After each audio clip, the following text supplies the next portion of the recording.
Hello family, कैसे हो आप सब? आई होप ठीक होंगे। तो इसके पहले हमने सेट प्रैक्टिस सेट 6 दिया था। मतलब एसआई बिहार एसआई का सेट हम चला रहे हैं। उसमें से मतलब ये यूनिट एरिया का ही सेट है जो कि वॉल्यूम 2 का जो क्वेश्चन दिया हुआ है।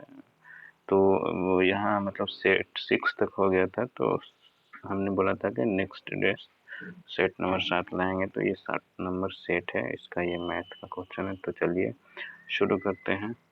तो पहला ये क्वेश्चन कह रहा है कि ये पहला क्वेश्चन क्या कर रहा है कि किसी समबाहु त्रिभुज का ऊंचाई दिया हुआ है, ठीक है ना। ऊंचाई इतना दिया हुआ है, उसके बाद क्षेत्रफल हमको निकालने के लिए बोल रहा है, ठीक है। तो हम लोग जानते हैं कि ये ऊंचाई इज इक्वल टू क्या होता है समबाहु त्रिभुज का, √3/2 √3/2 इंटू भुजा होता है, ठीक है। तो यहाँ से अगर पुट करके निकालोगे तो क्या हो जाएगा, h बराबर था आपका 8√3 इज इक्वल टू क्या, √3/2। तो ये से ये कट जाएगा, बच जाएगा क्या, 16। इसका मतलब ये हुआ कि भुजा जो आ गया आपका, भुजा जो आ गया वो 16 आ गया, ठीक है। 16 आ गया। अब एरिया इज इक्वल टू क्या होता है, तो एरिया निकालना है। तो एरिया इज इक्वल टू हम लोग जानते हैं कि √3/4 इंटू भुजा स्क्वायर होता है, ठीक है। 4 इंटू भुजा स्क्वायर होता है। अब इसमें क्या करना है कि पुट कर दीजिए √3/4 इंटू भुजा कितना है 16 का स्क्वायर इंटू 16, ठीक है ना। तो ये कट जाएगा तो कितना आएगा, इसको आप काट दीजिए, 4 बार में कट जाएगा, यानी कि 16 चौका 64। इसका मतलब ये हुआ कि ये हो गया 64√3, ठीक है। ये आंसर हो जाएगा 64√3। इसका मतलब इसका आंसर जो हुआ आपका क्वेश्चन में ए का आंसर जो हो जाएगा ये 64√3 हो जाएगा, ठीक है। अगला क्वेश्चन देखते हैं। अगला क्वेश्चन 2 नंबर क्वेश्चन क्या कह रहा है कि 13,500 रुपये को 3 भागों में इस प्रकार विभाजित किया गया है कि पहला भाग तीसरे भाग का इतना है और दूसरे तथा तीसरे भाग का अनुपात दिया हुआ। देखो, दूसरे तथा तीसरे भाग का अनुपात दिया हुआ है, तो हम मान लेते हैं पहला भाग एक, ठीक है, एक दूसरा भाग होगा, ठीक है, एक तीसरा भाग ये होगा, ठीक है। तो ये दिया हुआ क्या, दूसरा एवं तीसरा, दूसरा तथा तीसरे भाग का अनुपात दिया हुआ। दूसरा दिया हुआ है 5, ठीक है, तीसरा दिया हुआ 6। तो हमको पहला पहले निकालना पड़ेगा। तो पहला बोला है कि तीसरे का 2/3 है, ठीक है ना। तो ये बोला हुआ है, तो कहने का मतलब है कि तीसरे का मतलब कि 6 का 2/3 हम करेंगे तो ये 3 से 2 बार में कट जाएगा, यानी कि 2 दूनी 4, ये हो गया आपका 4, ठीक है।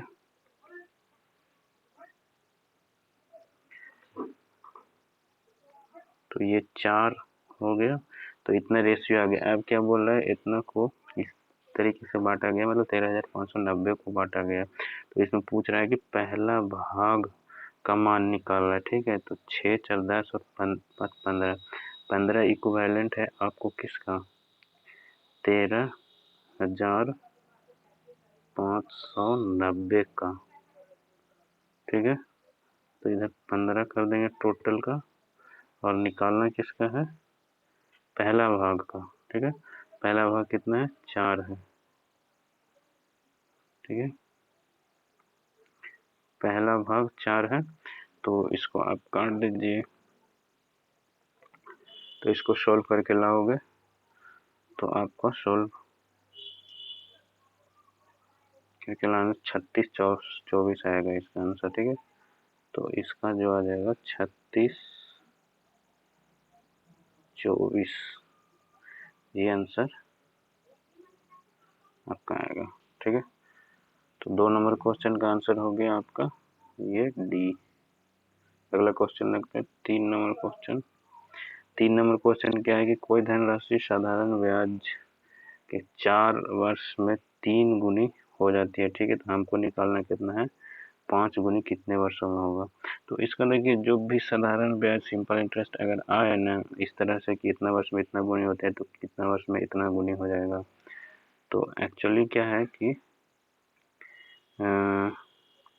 इसको ऐसे करते हैं, मान लेते हैं ना कि मतलब कि अगर 100 है, अभी 100 रुपये है, ठीक है, तो मान लेते हैं कि मतलब ये कितना गुनी हो गया, 3 गुनी हो गया। 3 गुनी हो गया कितने, 4 वर्ष में। ठीक है, 4 वर्ष में। इसको ऐसे करते हैं तो डिफरेंस कितना हुआ, 200 का। ठीक है, तो 200 डिवाइडेड बाई 4, ये आ गया कितना, 50 काट करके। ठीक है, अब ये पूछ रहा है कि कितने वर्षों में जो है वो 5 गुना हो जाएगा। 5 गुना का मतलब 100 है तो 5 गुना 500 हो जाएगा। कितने वर्षों में होगा, तो अब 100 और 500 का डिफरेंस कितना है, 400। 400 डिवाइडेड बाई इधर 50 कर दो, समझ रहे हो। इसका हटाते हैं, एक सेकंड, 400 डिवाइडेड बाई 50। ठीक है, और इतना ये हो गया, डिफरेंस हो गया 500 का, ये 50 आया था।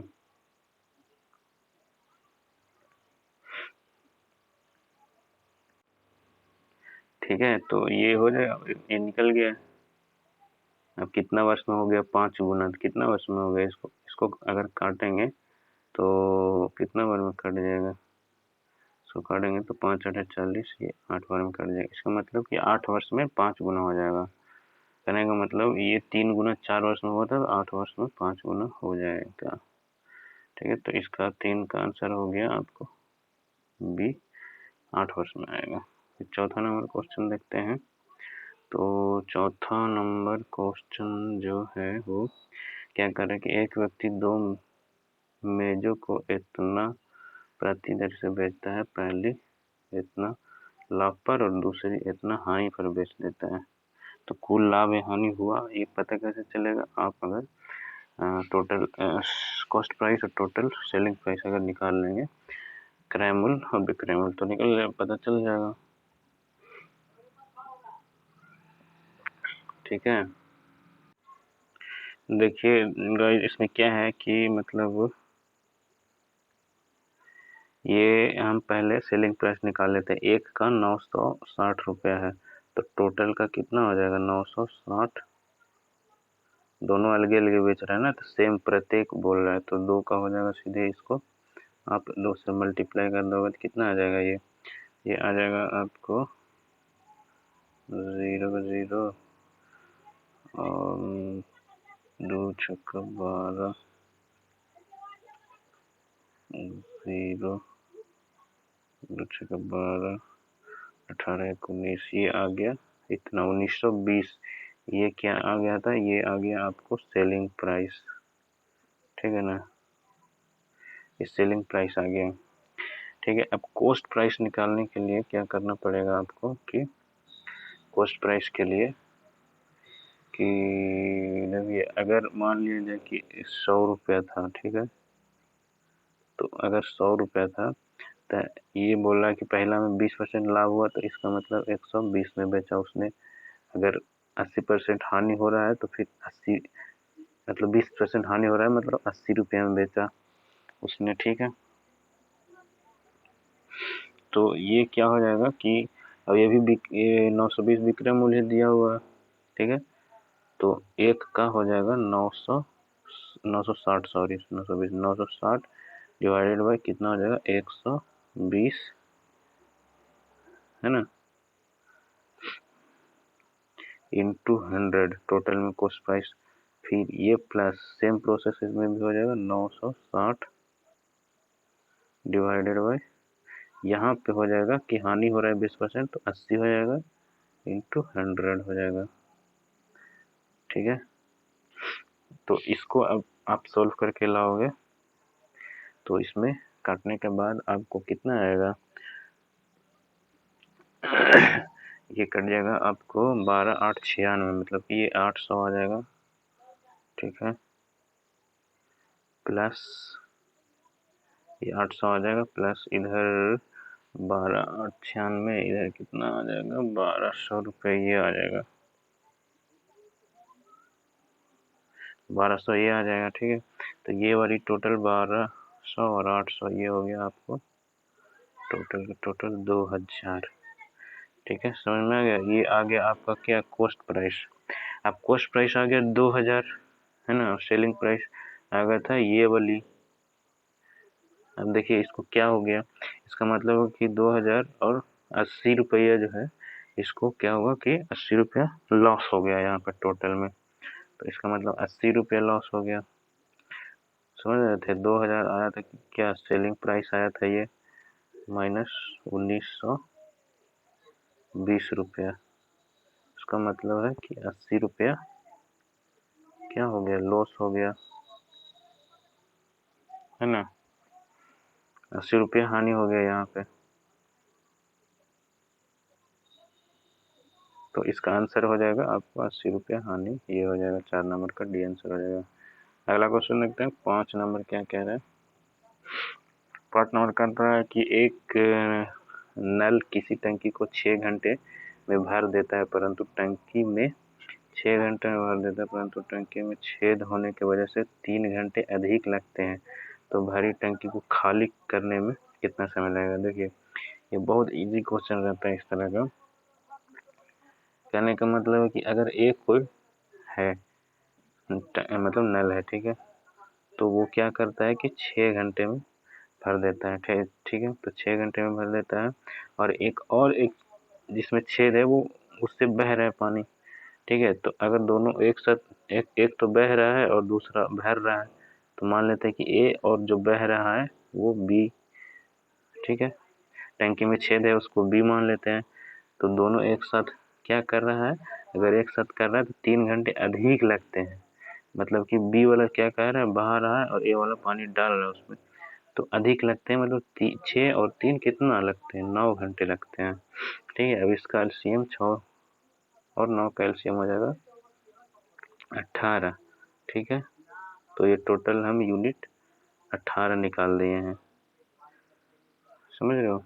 तो ये 6 से 18 कितने बार में लगा, 36 18, और ये लग जाएगा आपको 9 दूनी 18, तो टोटल कितना हो गया। अब देखिए अब ये पूछ रहा है ना कि कितने समय लगेगा,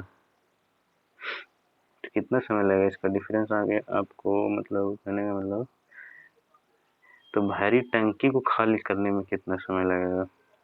तो ए प्लस बी 2 है, तो ए अकेले कितना है, ए है नल, तो ए ही भरेगा ना, ए नल है, तो ए प्लस बी 2 है, तो ए कितना हो जाएगा, और ए 3 है, सॉरी ये खाली कितने समय में होगा वो पूछ रहा है। तो खाली करेगा ये बी ना, खाली करने वाला है, तो बी का यूनिट कितना आएगा, तो ए का यूनिट 3 है और ए प्लस बी का 2 है, तो बी का यूनिट कितना आ जाएगा, बी का यूनिट जो है वो आपको -1 आ जाएगा। अब क्या करेंगे, ये -1 से इस यूनिट पर डिवाइड कर देंगे, तो 18 आ जाएगा, 18 -18 आएगा। इसका मतलब माइनस का मतलब हुआ कि ये खाली कर रहा है, समझ रहे हो। तो इसका आंसर जो है वो आपको ये हो जाएगा 18 घंटा। अगला क्वेश्चन देखते हैं। अगला क्वेश्चन आपको 6 नंबर ना, 6 नंबर। अक्टूबर मतलब 2020 में पर्यटन मंत्रालय द्वारा जारी भारतीय पर्यटन सांख्यिकी 2020 के अनुसार साल 2019 में विदेश पर्यटकों को आकर्षित करने में कौन सा राज्य शीर्ष स्थान पे रहा है। आकर्षित करने में कौन सा मतलब कि राज्य शीर्ष स्थान पे रहा हुआ है, तो ये तमिलनाडु में रहा है। मतलब इसका मतलब आंसर जो हो जाएगा 6 का आंसर डी हो जाएगा। अगला क्वेश्चन है Sheikh Russel international air rifle championship 2020 की महिला की स्पर्धा में स्वर्ण पदक किसने जीता है? इसमें महिला स्पर्धा में स्वर्ण पदक किसने जीता है? इला वेलिन क्लारिन ने जीता, कि साहू तुषारमाने ने जीता, कि सियोरी हिरात ने जीता, या फिर विद्या तो हिबा ने जीता। तो 7 नंबर क्वेश्चन का आंसर आपको हो जाएगा इला वेलिन ने जीता है। इला वेलिन जीता है, मतलब 7 का ए आंसर हो जाएगा। ठीक है। 8 नंबर क्वेश्चन क्या कर रहा है कि अक्टूबर 2020 में शोभा नायडू का निधन हुआ। ठीक है। वह प्रसिद्ध नृत्यांगना थी। वो किससे संबंधित है? मतलब मोहिनीअट्टम करती थी, भरतनाट्यम करती थी, कुचिपुड़ी करती थी, क्या करती थी वो? तो वो कुचिपुड़ी करती थी। ठीक है। कुचिपुड़ी मतलब कि 8 नंबर का सी आंसर हो जाएगा। 9 नंबर क्वेश्चन में आते हैं 13वें ब्रिक्स शिखर सम्मेलन की मेजबानी निम्न में से किस देश के द्वारा की जाएगी? ब्राजील करेगा 13वां शिखर सम्मेलन, भारत करेगा, कि चीन करेगा, या फिर दक्षिण अफ्रीका करेगा? तो आपको ब्रिक्स पता ही है, ब्रिक्स में कितने देश होते हैं? 3 और 2 5 देश होते हैं। ठीक है। तो ब्रिक्स इंडिया, तो इसका इंडिया 2021 वाला कर रहा था। ठीक है। तो 2021 वाला कर रहा था, लेकिन ये पूछ रहा है 13वां से कौन करेगा? तो ये 13वां 2021 का ही पूछ रहा है। ये इसका मतलब है कि 13वां का मतलब जो है वो पूछ रहा है 2021 में कौन करेगा। ठीक है। तो ये जो है वो आपको भारत 9 नंबर का बी आंसर होगा। लेकिन यही अगर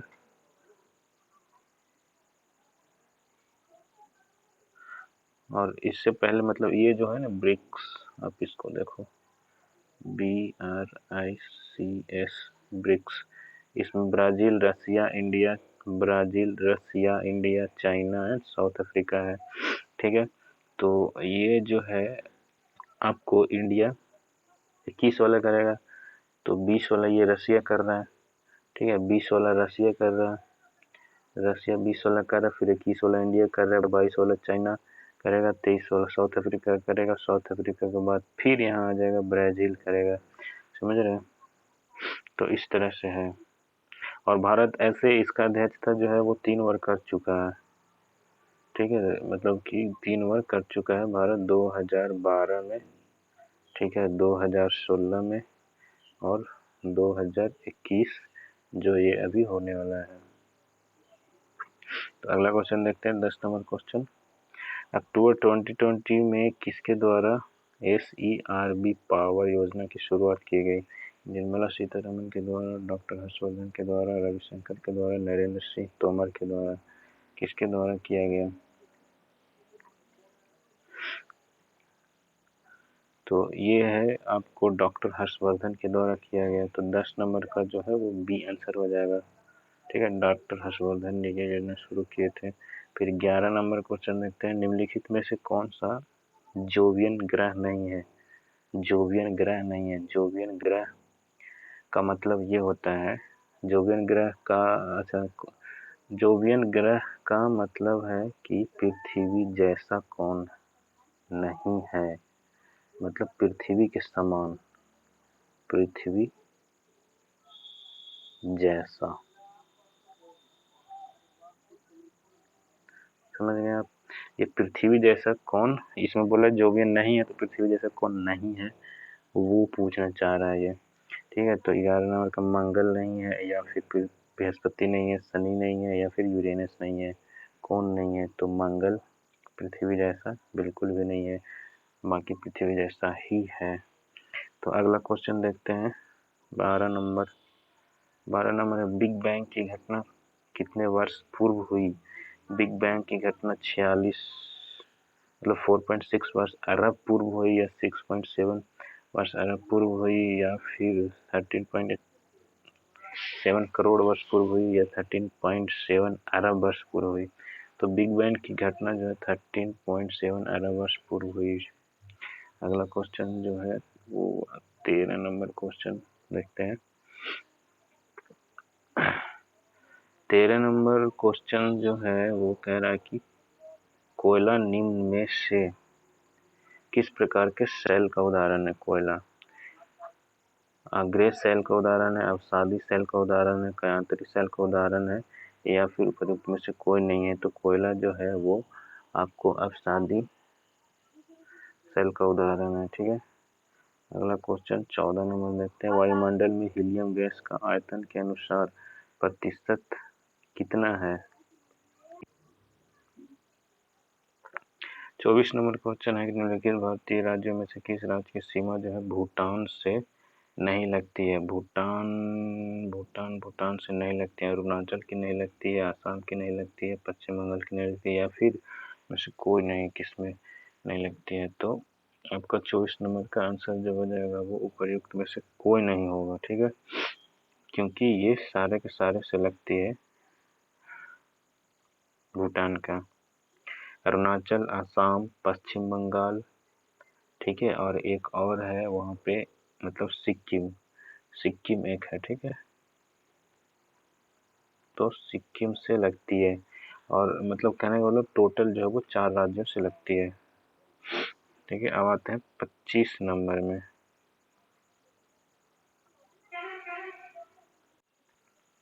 तो 25 नंबर क्वेश्चन देखते हैं। 25 नंबर कह रहा है कि महावीर ने अपना उपदेश किस भाषा में दिया था? पाली में दिया था, प्राकृत में दिया था, या संस्कृत में दिया था, या फिर अपभ्रंश में दिया था? महावीर ने उपदेश किसमें दिया था? तो प्राकृत में दिया था। ठीक है, और ये जो पाली जो दिया था वो गौतम बुद्ध ने दिया था, गौतम ने दिया था, गौतम बुद्ध ने दिया था। ठीक है, पाली में।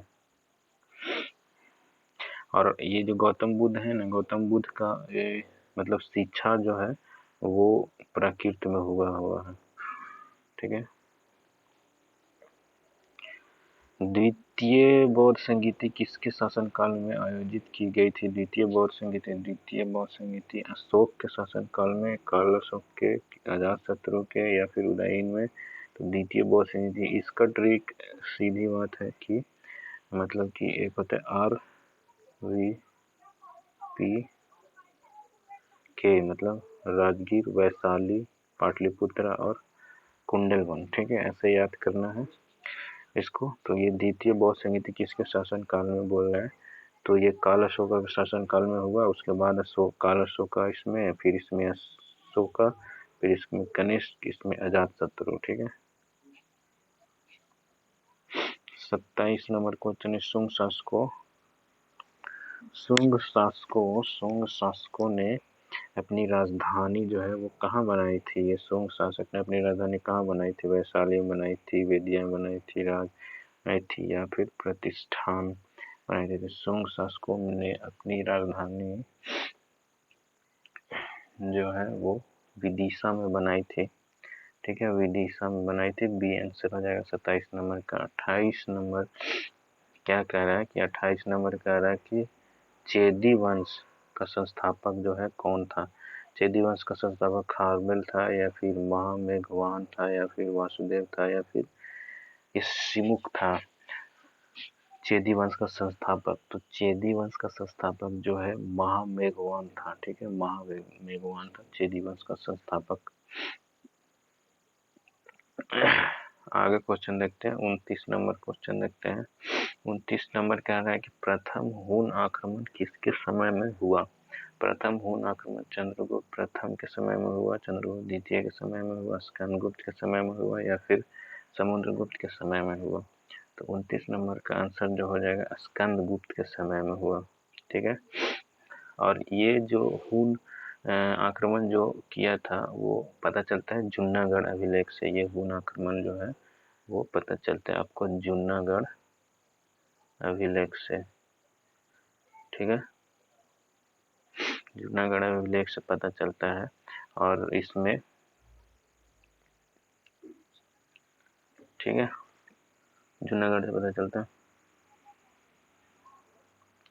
आगे का क्वेश्चन आपको 30 नंबर में, महमूद गजनी ने सोमनाथ मंदिर पर कब आक्रमण किया था? सोमनाथ मंदिर पे 1015 में, 1019 में, 1021 में, 1025 में। तो गजनी ने सोमनाथ मंदिर पे 1025 में आक्रमण किया था। आते हैं 31 नंबर क्वेश्चन में, अजमेर में 2.5 दिन का झोपड़ा, ठीक है ना, 2.5 दिन का झोपड़ा जो है मस्जिद का निर्माण किसने कराया था? इल्तुतमिश ने कराया, कुतुबुद्दीन ऐबक ने कराया, अलाउद्दीन खिलजी ने, फिरोज शाह ने। तो इसको कुतुबुद्दीन ऐबक ने कराया था। ठीक है, आगे क्वेश्चन देखते हैं। 31 हो गया, 31 हो गया क्वेश्चन। 32 देखते हैं। 32 नंबर क्वेश्चन कहता है, इब्न बतूता किसके समय में भारत आया था? बलबन के समय में, मोहम्मद बिन तुगलक के समय, फिरोज शाह के समय, सिकंदर के समय में। तो मोहम्मद बिन तुगलक के समय में आया था इब्न बतूता, मोहम्मद बिन तुगलक के समय में आया था। इब्न बतूता से बहुत सारे क्वेश्चन पूछते हैं। इब्न बतूता जो है वो रेहला, ठीक है, रेहला नामक पुस्तक लिखा हुआ है इब्न बतूता ने। फिर इसको जो है इब्न बतूता को आपको जो है वो दिल्ली, ठीक है ना, इसको याद रखिएगा, दिल्ली का काजी का उपाधि दिया गया था। इसको काजी का उपाधि दिया गया था, दिल्ली का काजी का उपाधि दिया गया। रेहला नामक पुस्तक लिखा इसने। और ये जो आया था मोहम्मद बिन तुगलक के साथ में, तो वो जो आया था वो 1333 में आया था। ठीक है, 1333 में आया था। आगे क्वेश्चन 33 में देखते हैं, सरहिंद का युद्ध कब हुआ? 1537 में, 1539 में, 1541 में, 1555 में। तो सरहिंद का युद्ध जो है वो आपको 1555 में हुआ। फिर अगला क्वेश्चन 34 नंबर देखते हैं, पंचतंत्र का अनवार एवं सुहेली नाम से फारसी भाषा में अनुवाद किसने किया था? हुसैन इब्न अली ने, बदायूनी ने, अब्दुल रहीम खाना ने, इब्राहिम लोदी ने। तो ये बोल रहा है कि पंचतंत्र जो है उसको फारसी भाषा में किसने अनुवाद किया था? ठीक है ना, तो ये हुसैन इब्न अली बैन ने किया था फारसी भाषा में अनुवाद इसको। अगला क्वेश्चन देखते हैं 35 नंबर, निम्नलिखित में से किसे मुगल बादशाह द्वारा निजाम उल मुल्क की उपाधि मिला था? क्या है? निजाम उल मुल्क की उपाधि मिला था। सादत खान, किलिच खान, या फिर सरफराज जंग, या फिर सादतुल्ला। तो किसको मिला था? तो ये जो मिला था वो क्या नाम है यार, किलिच खान को मिला था। आगे क्वेश्चन 36 नंबर क्वेश्चन देखते हैं। 36 नंबर क्वेश्चन क्या कह रहा है कि 36 नंबर कह रहा है कि अस्थाई बंदोबस्त व्यवस्था किस वर्ष लागू की गई थी? 1786 में, 1790 में, 1791 में, 1793 में। तो ये जो अस्थाई बंदोबस्त लागू जो किया गया था, अस्थाई बंदोबस्त, वो 1773 में किया गया था। फिर आपको 37 नंबर क्वेश्चन, सर्वाधिक समाज की स्थापना किसके द्वारा, सार्वजनिक समाज की स्थापना किसके द्वारा किया गया था? महादेव गोविंद रानडे, या फिर आत्माराम पांडु, गोपाल कृष्ण गोखले, महात्मा गांधी। तो सार्वजनिक समाज जो है वो महादेव रानडे ने किया था। ठीक है, प्रथम समाज अगर बोले तो वो आत्माराम पांडु ने किया था। ठीक है, प्रथम समाज।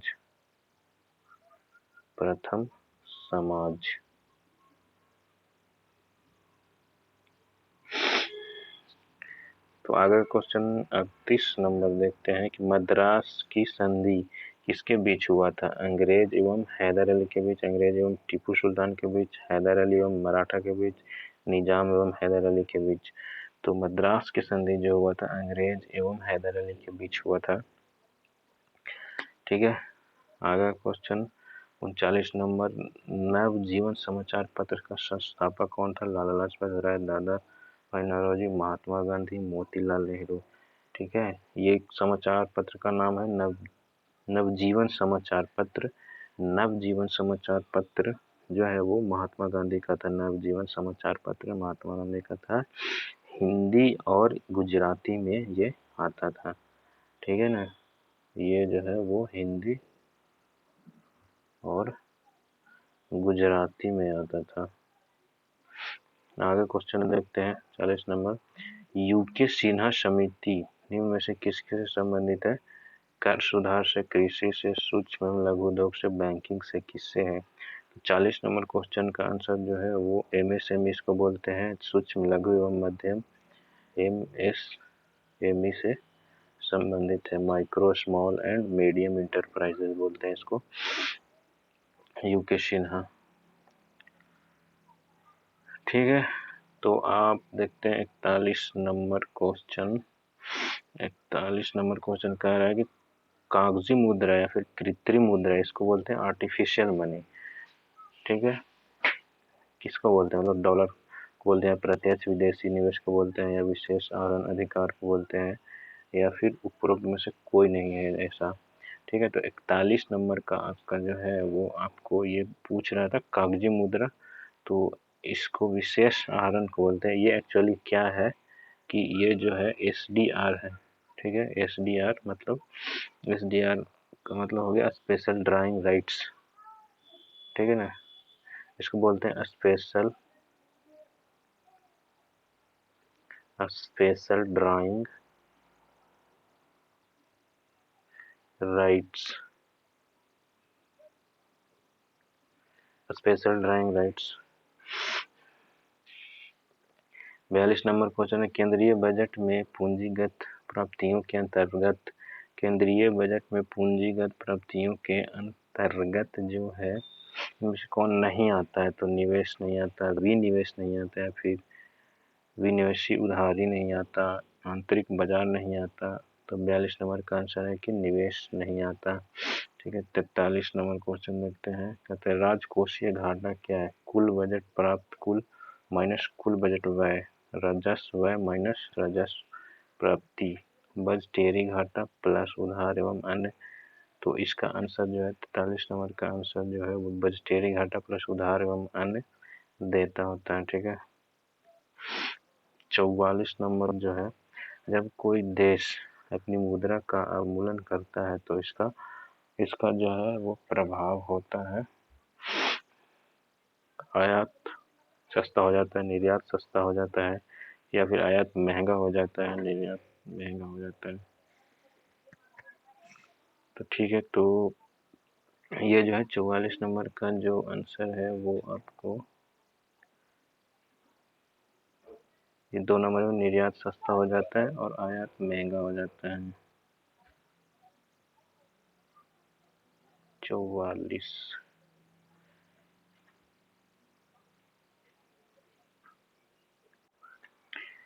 45 नंबर क्वेश्चन कहता है आज़ादी के बाद से अब तक कितनी बार जो है वो अवमूल्यन डिवैल्यूएशन हो चुका है? अवमूल्यन डिवैल्यूएशन हो चुका है, तो अवमूल्यन जो है वो आपको 2 बार हुआ है कि 3 बार हुआ है कि 1 बार हुआ है कि 4 बार हुआ है? तो 45 नंबर का आंसर जो है वो हो जाएगा आपको कि 3 बार हुआ है। अब ये कब कब हुआ है तो ये भी जानना जरूरी है ना? तो ये जो है वो आपको 1949 में एक बार हुआ।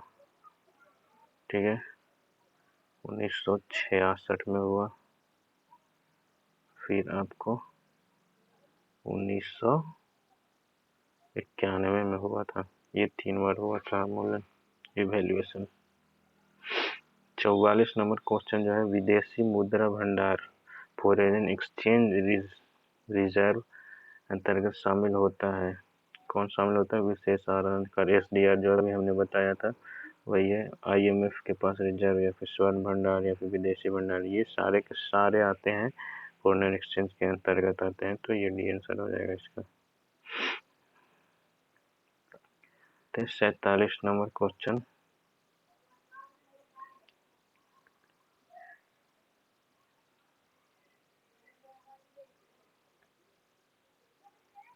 47 नंबर क्वेश्चन में क्या कह रहा है कि 47 नंबर कह रहा है डॉक्टर राजेंद्र प्रसाद संविधान सभा के निम्न में किस समिति के अध्यक्ष थे? प्राक्कलन ए में प्राक्कलन नियम समिति या फिर संचालक समिति, वित्त कर्मचारी समिति या फिर उपर्युक्त में से सभी। तो किस में थे?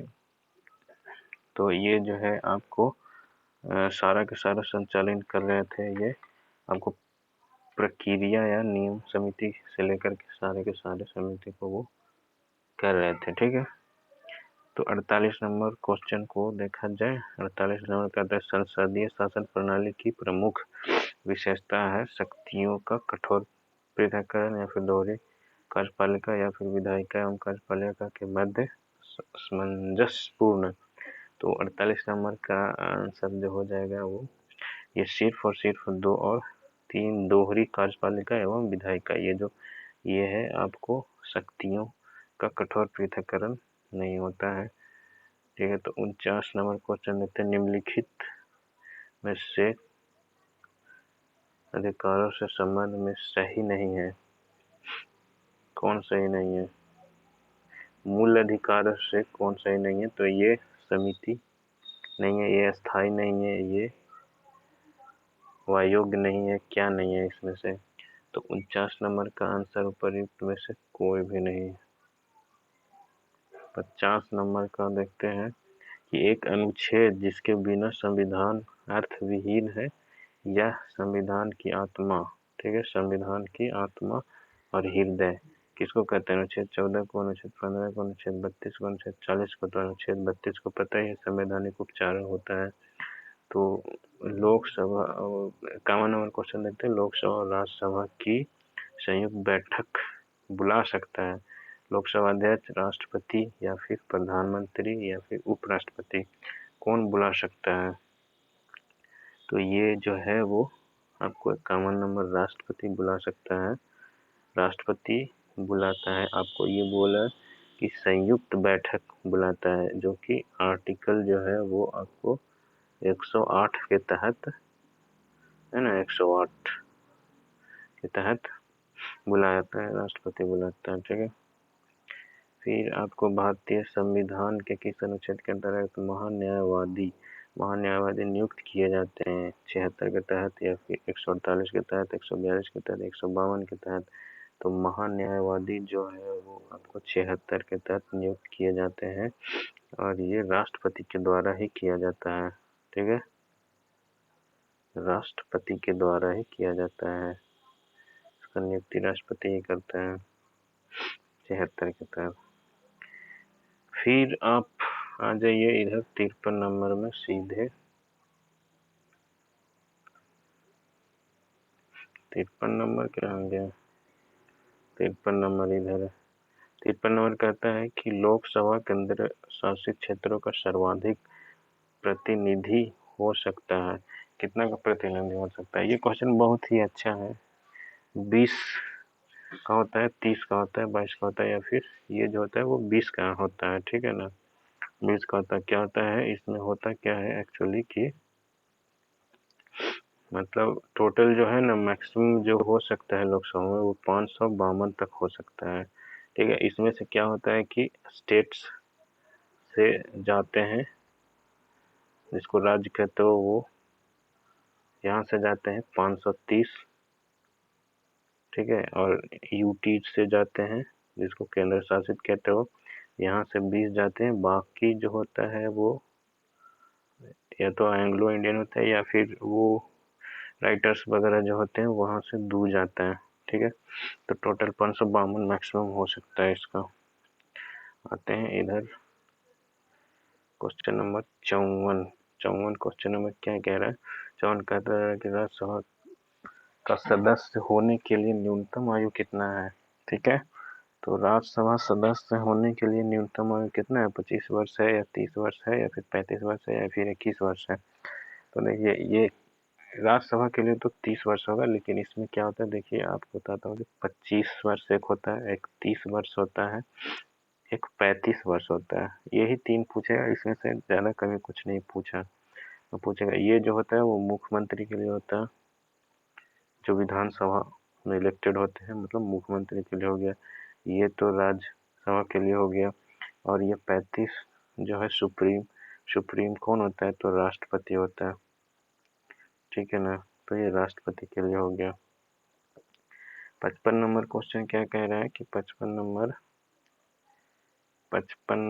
क्वेश्चन कह रहा है कि भारत की संचित निधि से धन निकालने के लिए निम्न में से किसको अनुमोदन अनिवार्य है? लोकसभा अध्यक्ष को, राष्ट्रपति को, या प्रधानमंत्री को, या फिर संसद को?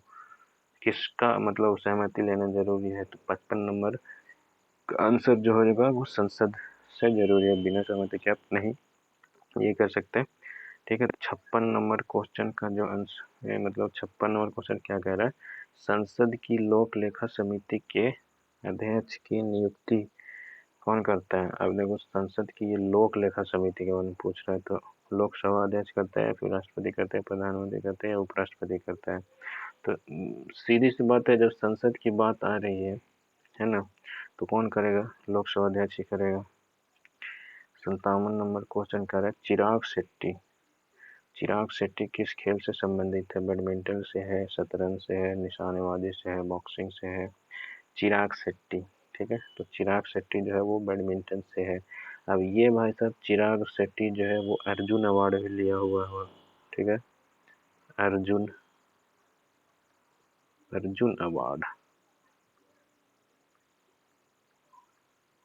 अवार्ड लिया हुआ है। 58 नंबर क्वेश्चन में आते हैं, भारतीय दूरसंचार नियामक प्राधिकरण के वर्तमान अध्यक्ष कौन है? एम राजेश्वर राव, दिनेश कुमार खारा, पीडी वाघेला, या फिर राजीव बंसल?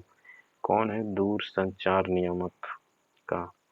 58 नंबर का पीडी वाघेला है दूरसंचार नियामक का, पीडी वाघेला।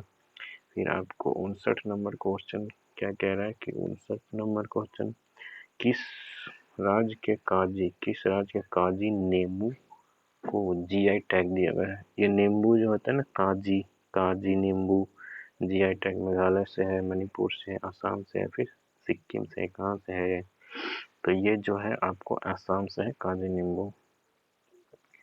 फिर आपको 60 नंबर क्वेश्चन देखिए, 60 नंबर कहता है कि हाल ही में आस्तन संरक्षण रिजर्व को रामसर स्थल घोषित किया गया, यह किस राज्य में स्थित है? महाराष्ट्र में। अच्छा, रामसर में घोषित किया गया आस्तन संरक्षण रिजर्व को महाराष्ट्र में है, या फिर उत्तराखंड में, छत्तीसगढ़ में, फिर उत्तर प्रदेश में है? कहाँ है? तो 60 नंबर का जो है वो उत्तराखंड में है ये। संयुक्त राष्ट्र महासभा 75वें सत्र के अध्यक्ष कौन है? माइकल मार्टिन है, मीना मोहम्मद है, बोल्कन बोल्जिक है, या फिर रोजान है? तो 61 नंबर का आंसर जो है वो आपको हो जाएगा बोल्कन बोल्जिक। 62 नंबर कहता है कि अगस्त 2020 में ड्रैगन फ्लाई फेस्टिवल कहाँ मनाया जाता है? मेघालय में, केरल में, असम में, अरुणाचल में? ये बहुत अलग नाम है, ड्रैगन फ्लाई फेस्टिवल, ठीक है। तो ड्रैगन फ्लाई फेस्टिवल अलग स्टेट में होगा, केरल में ही होगा, ठीक है, तो केरल में होगा। अब आगे देखते हैं क्वेश्चन नंबर आपको कितना था ये, 62, 63 नंबर किधर है? 63 नंबर क्वेश्चन, 63 नंबर कहता है विश्व आर्थिक मंच द्वारा जारी वैश्विक ऊर्जा संक्रमण सूचकांक 2020 में भारत कौन सा स्थान? 73वां, 72वां, 73वां, या फिर 74 या 76 में? कितना है? ठीक है, तो 61 नंबर का आंसर, 63 नंबर का जो हो जाएगा आपको 74वां होगा इसका, ठीक है। पब्लिक अफेयर्स 2020 में बड़े राज्यों में प्रथम स्थान प्राप्त करने वाला तमिलनाडु है, केरल है, या फिर उत्तर प्रदेश है, मध्य प्रदेश है? समझ रहे हो, बड़े राज्यों में प्रथम स्थान है ये, ठीक है। तो आपको केरल है ये बड़े राज्यों में प्रथम स्थान। इसके पहले वाला भी एक आया था, केरल ही ना, 64 नंबर का केरल बड़े राज्यों में। एक आया था वो आप ड्रैगन ड्रैगन फेस्टिवल केरल, बड़े राज्यों में भी केरल ही याद है। ग्लोबल वैक्सीन समिट 2020 निम्न में से किस देश में आयोजित किया गया है? सिंगापुर में, ब्रिटेन में, फ्रांस में, चीन में, कहाँ किया गया है? तो ब्रिटेन में किया गया है। फिर है, किस खिलाड़ी को world games athletes of the year world game athletes of the year 2020 से सम्मानित किया गया है? दीपिका ठाकुर को, अजीत सिंह को, रानी रामपाल को, किसको? तो ये रानी रामपाल को किया गया है। ठीक है, 67 नंबर क्वेश्चन जो है, जेसीबी साहित्य पुरस्कार 2020 के विजेता कौन है? माधुरी विजय, एस हरीश, शशि थरूर या फिर मनीषा कुलश्रेष्ठ? ठीक है, तो ये है एस हरीश। क्या है ये? जेबीसी साहित्य पुरस्कार विजेता 2020 का है एस हरीश। 23वां राष्ट्रीय ई गवर्नेंस सम्मेलन कहाँ संपन्न हुआ? बेंगलुरु में हुआ, नई दिल्ली में हुआ, मुंबई में हुआ, चेन्नई में हुआ? कहाँ हुआ? तो ये मुंबई में हुआ। गवर्नेंस 23वां। फिर क्वेश्चन कह रहा है 70 नंबर में, वर्ष 2020 में टायलर पुरस्कार किसे प्रदान किया गया? वी प्रवीण राव को, गीता सेन को, पवन सुखदेव को या फिर सोनम वांगचुक को? तो ये जो है वो पवन सुखदेव को प्रदान किया गया। 70 नंबर क्वेश्चन क्या कह रहा है? कोविड-19 की महामारी घोषित करने वाला पहला राज्य। ठीक है ना, तो महामारी तो घोषित करने वाला कौन था? पंजाब था, हरियाणा था, केरल था या फिर राजस्थान था? महामारी को घोषित करने वाला जो है वो हरियाणा ही था। ठीक है, लेकिन जो है वो लॉकडाउन लगाने वाला पहला जो है वो राजस्थान था, जो कि लॉकडाउन लगाया। समझ गए ना? आगे क्वेश्चन 71 नंबर है, 25वें शीतकालीन ओलंपिक खेल की मेजबान किस देश के द्वारा की गई? कनाडा के द्वारा, मैक्सिको के द्वारा, ऑस्ट्रेलिया के द्वारा या फिर इटली के द्वारा? किसके द्वारा किया गया? तो ये किया गया इटली के द्वारा। 25वें शीतकालीन, इसमें देखिए, इसमें क्वेश्चन जो है वो पूछता है हमेशा शीतकालीन अगर बोले तो आपको 2026 ये जो हुआ वो 25वां, समझ रहे हो? 25वां ये आपको, ये तो क्वेश्चन ही है, इटली में हुआ, समझ रहे हो? फिर आपको इसके पहले जो हुआ था 2022 वाला, ऑब्वियस बात है कि 24वां हुआ था, तो ये मतलब होगा बीजिंग में। ये बीजिंग में हो, चीन। बीजिंग कहाँ है पता है आपको? चीन।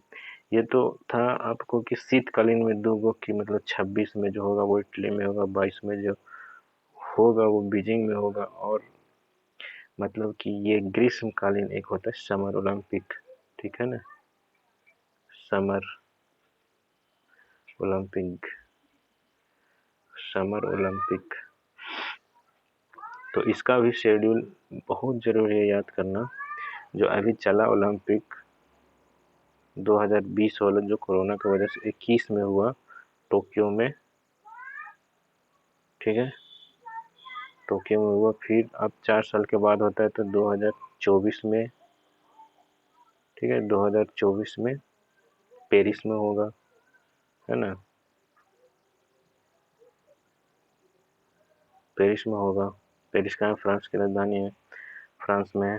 ठीक है, तो अब 28 का भी शेड्यूल है, 2028 का। 2028 कहाँ होगा? लॉस एंजल्स में होगा,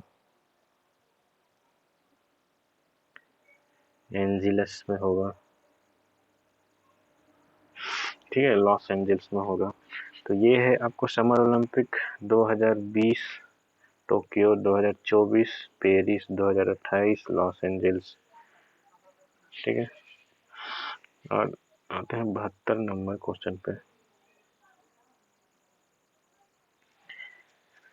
72 नंबर क्वेश्चन क्या कह रहा है कि 72 नंबर कह रहा है ना कि दुनिया के सबसे बड़े जिंक स्मेल्टर परियोजना का निर्माण किस राज्य में किया गया है? गुजरात में, तेलंगाना में, कर्नाटक में या फिर महाराष्ट्र में?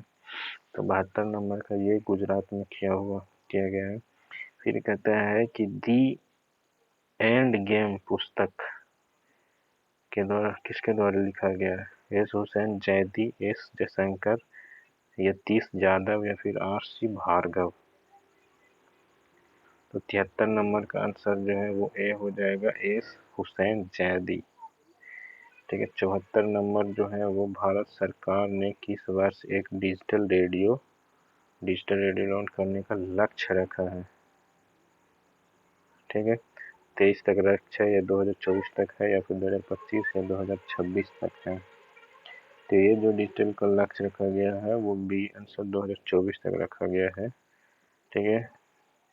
किस वरिष्ठ वैज्ञानिक 75 नंबर क्वेश्चन, किस वरिष्ठ वैज्ञानिक DRDO के scientist of the year award scientist of the year award से सम्मानित किया गया? के सिवन को, हेमंत पांडे को, टेसी थॉमस को या फिर अभिजीत मुखर्जी को? किसको? तो ये जो है हेमंत पांडे को। ठीक है।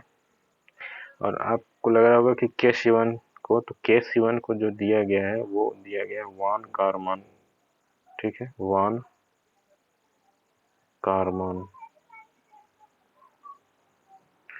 कारमान अवार्ड दिया गया है, जो कि ये के सिवन इसरो के चेयरमैन है। ठीक है। और ये इसरो जो है वो बेंगलुरु इसका हेडक्वार्टर है। हाल ही में 76 नंबर क्वेश्चन देखते हैं। हाल ही में सदर जाफरोव को किस देश का राष्ट्रपति चुना गया है? किर्गिस्तान का, तुर्कमेनिस्तान का, कजाकिस्तान का, उज्बेकिस्तान का? तो ये किर्गिस्तान का चुना गया है। ठीक है। 77 नंबर क्वेश्चन है, देश का पहला परागण करता पार्क विकसित किया गया हिमाचल प्रदेश में, उत्तराखंड में, नागालैंड में, मिजोरम में? 70 नंबर जो है वो उत्तराखंड में।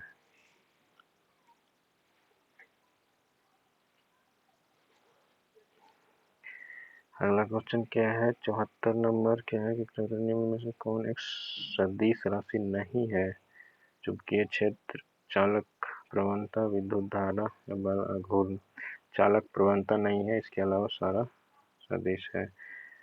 79 ताप के बढ़ने से द्रव की श्यानता घटती है, बढ़ती है या परिवर्तित रहती है? पहले बढ़ती है फिर घटती है। तो मैं बता दूं कि अगर आपका टेम्परेचर बढ़ रहा है तो श्यानता यानी कि विस्कोसिटी जो है वो घट जाएगी। ये जो होगा सिर्फ और सिर्फ ये प्रोसेस द्रव में होगा। ठीक है। गैस में इसका उल्टा हो जाएगा। ठीक है। सी नंबर कह रहा है, निम्न में से कौन अनुचुंबकीय पदार्थ है?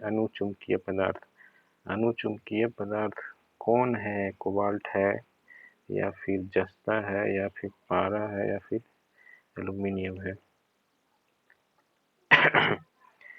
तो 80 नंबर का जो है वो आपको एल्यूमिनियम अनुचुंबकीय है। 81 नंबर क्वेश्चन देखते हैं। 81 नंबर क्वेश्चन क्या कह रहा है कि 81 नंबर में प्रकाश का तरंग सिद्धांत किसने दिया? आइंस्टीन ने दिया, रोमर ने दिया या फिर हाइजेन ने दिया या न्यूटन ने दिया? किसने दिया? तो ये दिया आपको हाइजेन। रोमर ने नहीं दिया। प्रकाश तरंग का सिद्धांत हाइजेन ने दिया हुआ है। आगे का क्वेश्चन देखते हैं। एक क्या है? 82 नंबर क्वेश्चन। ठीक है। 82 नंबर कह रहा है कि सोलर कुकर में उपयोग किया 82 नंबर क्वेश्चन, सोलर कुकर में उपयोग किया जाता है, क्या किया जाता है? उत्तल दर्पण, अवतल दर्पण या फिर समतल दर्पण या उत्तल लेंस? तो सोलर कुकर में तो आपको अवतल दर्पण ही इस्तेमाल किया जाता है। और अगर बता दूं तो अवतल दर्पण जो है वो हेडलाइट गाड़ी का। ठीक है। अवतल दर्पण। फिर सर्च लाइट। ठीक है।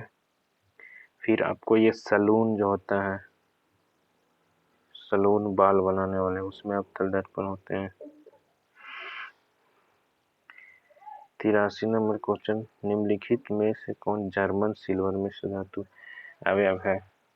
तांबा, जस्ता, चांदी या फिर तांबा टीन, चांदी या फिर तांबा जस्ता टीन या फिर तांबा जस्ता निकेल, जर्मन सिल्वर। तो 83 नंबर का आंसर जो हो जाएगा आपको डी हो जाएगा, तांबा जस्ता और निकेल। इसका देखिए मैं आपको एक ट्रिक, पिछले वाले वीडियो में भी मैंने इसको ट्रिक बताया था, बहुत धांसू ट्रिक बताया था। एक होता है गा टी तांज, ठीक है, एक होता है गा टी तांज, ठीक है ना, एक होता है जा नी तांज, जानी तांज। जा से जर्मन सिल्वर, नी से निकेल, ता से तांबा और जा से जस्ता, और इसे गा से गन मेटल, टा से टीन, टी से टीन, ता से तांबा और जा से जस्ता। ये हो गया, मतलब जर्मन सिल्वर में ये इतना मिलता है, टीन में जो ये इतना मिलता है, ठीक है, ये ट्रिक है। 84 नंबर क्वेश्चन क्या कह रहा है कि अग्निरोधक वस्त्र बनाने में किस, अच्छा जी, अग्निरोधक वस्त्र ferrous sulphate, magnesium sulphate, aluminium sulphate या फिर सोडियम सल्फेट। तो 84 नंबर का आंसर एल्युमिनियम सल्फेट का बनाया जाता है, फायर रेजिस्टेंट क्लॉथ। 85 नंबर का आता है कार्नेलाइट किस धातु का अयस्क है? कैल्शियम का, मैग्नीशियम का, मैंगनीज का, मैग्नीशियम का या फिर सोडियम का। तो कार्नेलाइट जो है वो आपको मैग्नीशियम का है कार्नेलाइट, लेकिन मैंगनीज का जो होता है वो पायरोलुसाइट होता है, ठीक है, पायरोलुसाइट, लूसाइट।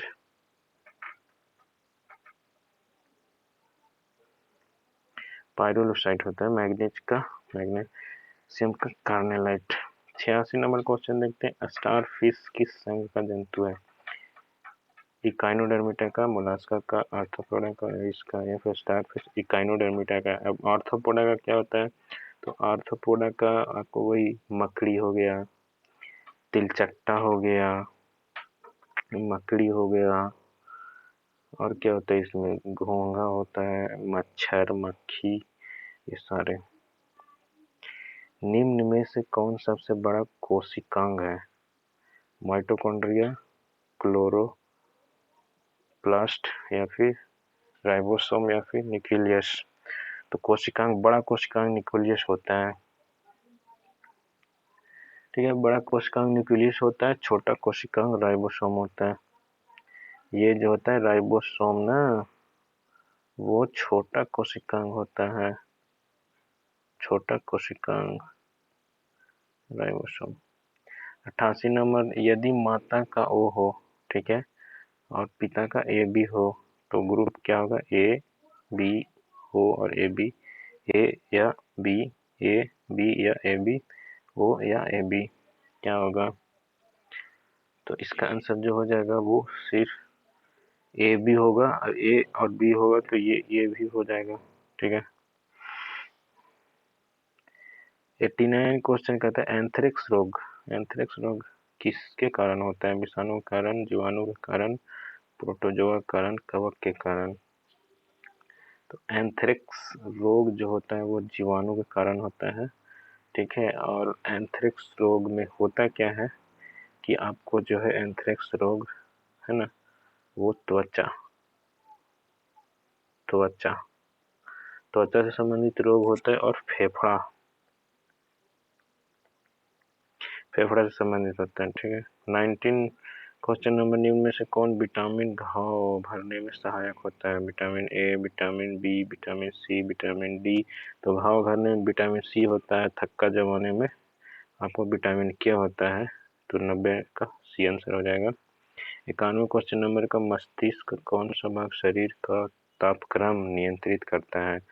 अब देखिए, ये सेरेबेलम, हाइपोथैलेमस, स्पाइनल कॉर्ड या फिर मेडुला। ये पिछले को वाले में भी था, यही से क्वेश्चन था, सेरिबेलम सेरिब्रम से। लेकिन ये पूछ रहा है कि टेम्परेचर कौन कंट्रोल करता है, तापमान शरीर का कौन करता है? तो हाइपोथैलेमस करता है। और सेरिबेलम पता ही था कि क्या था, सेरिबेलम उसमें है ना, वो था कि शरीर का संतुलन कंट्रोल करता है सेरिबेलम, है ना, संतुलन बैलेंस बना के रखता है, संतुलन बना के रखता है। ठीक है, 91 नंबर क्वेश्चन देखते हैं। 91 नंबर तो हो गया, कहाँ है 91 नंबर? 91 ही तो था। 92 नंबर क्वेश्चन देखा जाए। 92 नंबर क्या कह रहा है, निम्नलिखित में से कौन सा हार्मोन जो है वृद्धि रोधक पादप हार्मोन होता है? ऑक्सिन, जिब्रेलिन, साइटोकिनिन या फिर इब्सेसिक? कौन होता है वृद्धि रोधक, वृद्धि को रोकता कौन है? ये होता है एस्बेसिक एसिड, एस्बेसिक। 93 नंबर क्वेश्चन क्या कह रहा है, 93 कह रहा है कि प्रोटीन का पाचन शरीर के किस अंग से शुरुआत होता है? मुख से होता है, ग्रासनली से होता है, अमाशय से होता है, छोटी आंत से होता है? तो अमाशय से होता है, अमाशय से होता है। ठीक है,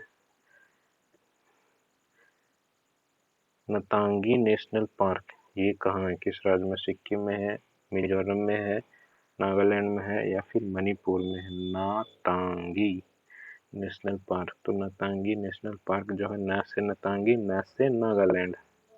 ठीक है, तो नागालैंड में है। आपको अगला क्वेश्चन 95 नंबर पढ़िए। ऊर्जा पिरामिड होता है, हमेशा सीधा होता है, हमेशा उल्टा होता है, सीधा एवं उल्टा होता है, या फिर इनमें से कोई नहीं होता है? आपको पता है कि ऊर्जा पिरामिड जो होता है वो आपको हमेशा सीधा ही होता है, उल्टा नहीं होता। उल्टा जो होता है वो कुछ इन्वायरमेंटल से संबंधित था, पर्यावरण से था, वो उल्टा होता है।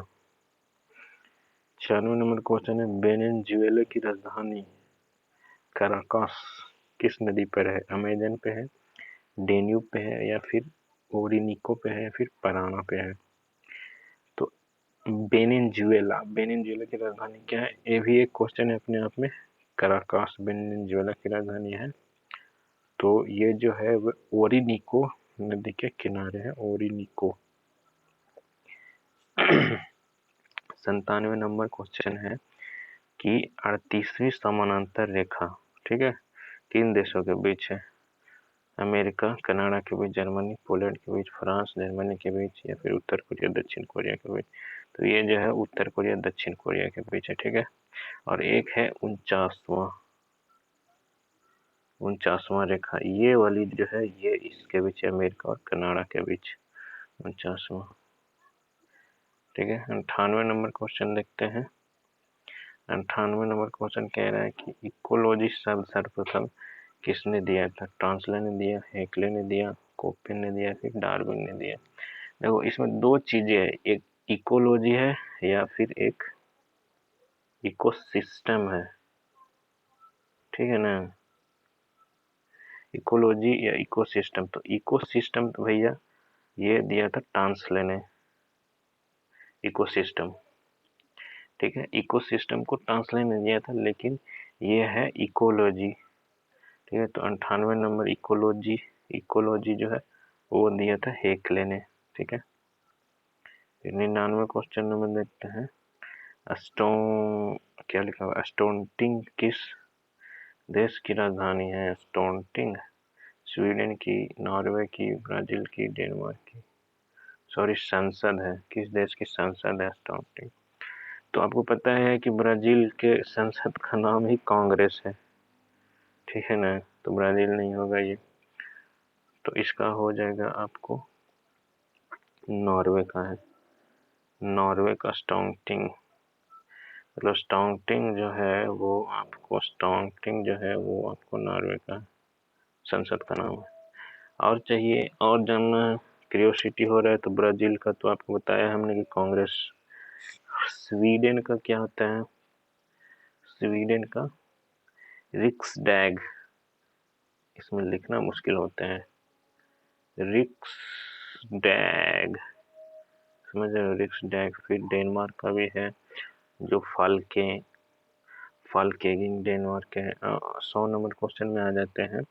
युद्ध नृत्य, युद्ध नृत्य निम्नलिखित में से किस राज्य का लोक नृत्य है? ठीक है, केरल का है या फिर अरुणाचल का है, कर्नाटक का है? युद्ध करने से ज्यादा नृत्य करते हैं ना, युद्ध करने से पहले। तो वो कहाँ का है, तो अरुणाचल का है। युद्ध नृत्य याद रखिएगा, अरुणाचल। तो युद्ध नृत्य जो है वो अरुणाचल का है, ठीक है। तो ये हुए हमारे 100 क्वेश्चन पूरा, ठीक है।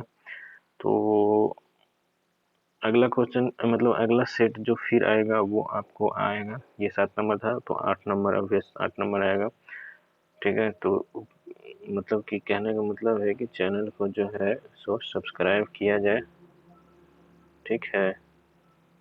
सब्सक्राइब करिए चैनल को और शेयर भी करिए ज़्यादा से ज़्यादा, ताकि नोटिफिकेशन आप लोग के पास आ जाए। क्वेश्चन सेट चल रहा है, ज़्यादा से ज़्यादा क्या हो, 1 घंटा का है। पॉज मारिए हर क्वेश्चन पे और लगाइए, उसके बाद 1 घंटा में क्लियर हो जाएगा। और ज़्यादा ज़्यादा हो तो 2 पॉइंट पे स्पीड कर दीजिए, उसके बाद सेट लगाइए, ठीक है। तो गुड बाय।